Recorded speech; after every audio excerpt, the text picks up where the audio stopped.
প্রাথমিক তদন্তে ডেস্টিনির বিরুদ্ধে ব্যাপক অনিয়ম ও দুর্নীতির প্রমাণ পাওয়া গেলেও এর বাইরে প্রতিষ্ঠানটিতে আরও বেশি দুর্নীতি ও অনিয়মের আশঙ্কা করছে বাংলাদেশ ব্যাংকের তদন্ত বিভাগ।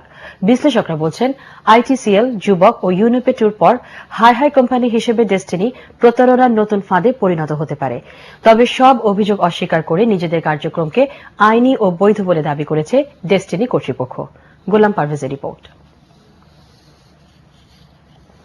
দূরীকরণে বিশ্বব্যাপী জনপ্রিয় ডেস্টিনি মানি লাখ লাখ সদস্য, খুব সহজেই ধনী হওয়া আর প্রতিষ্ঠানটির তহবিলে শত শত কোটি টাকার পাহাড়। শুরুতে কোঅপারেটিভ সোসাইটি এমএলএম, এরপর রকেট গতিতে নতুন নতুন ব্যবসায়ী প্রতিষ্ঠান, যার সংখ্যা এখন ৩৪।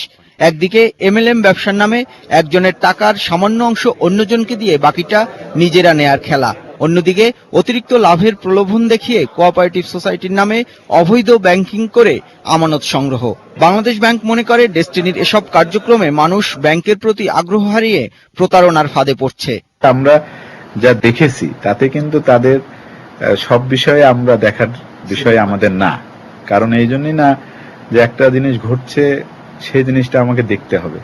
তা আমি গিয়ে বললাম যে এইটুকু আপনাকে দেখান, তা আপনি বললেন এই তো আমার এই জিনিসটুকু। এখন এই জিনিসটুকুর মধ্যে দিয়ে যে তথ্য আসছে সেই তথ্যটুকু তো আসছে এবং সেই তথ্যটুকু আমরা সেভাবেই জানিয়েছি। কতটুকু বাকি আছে এবং আরো কতটুকু বাকি নেই অথবা কতটুকু তার ভিতরে যেতে হবে সেই বিষয়গুলো, যে আইনি সীমা পরিসীমা অথবা যে অনুমোদন লাইসেন্সের কথা আসছে সেই বিষয়গুলো যারা দিয়েছে তাদেরকেই তো দেখে বলতে হবে।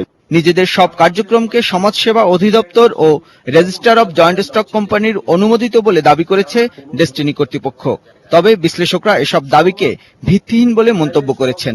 আমি আপনাকে দেখাতে পারি বিভিন্ন টাকা কোথায় বিনিয়োগ করা যাবে, শিক্ষা প্রতিষ্ঠান হতে শুরু করে কৃষিকাজ, উন্নয়ন, গাছ, পরিবেশ, লোহালক্কর, গাড়ি, আমরা সব জায়গায় আমরা বিনিয়োগ করতে পারবো। আমাদের এই পুঁজি এটা এখানে আমাদেরকে এই পারমিশন দিয়ে আছে। আমরা ঋণ দিতে পারবো কাকে? সভ্যদের কাছে। জমি কেনার কথা সেগুলা নিজেদের নামে হয়েছে, নিজেদের নামে হয়নি। প্রতিষ্ঠানের যিনি চেয়ারম্যান, সেক্রেটারি, তারা এটার প্রতিনিধিত্বকারী সাইনি। সরবরাহ অধিদপ্তর প্রতি সপ্তাহে একবার নিরীক্ষণ করে, প্রতি সপ্তাহে কিন্তু একবার তারা নিরীক্ষণ করে এবং সই করে দিয়ে যায়।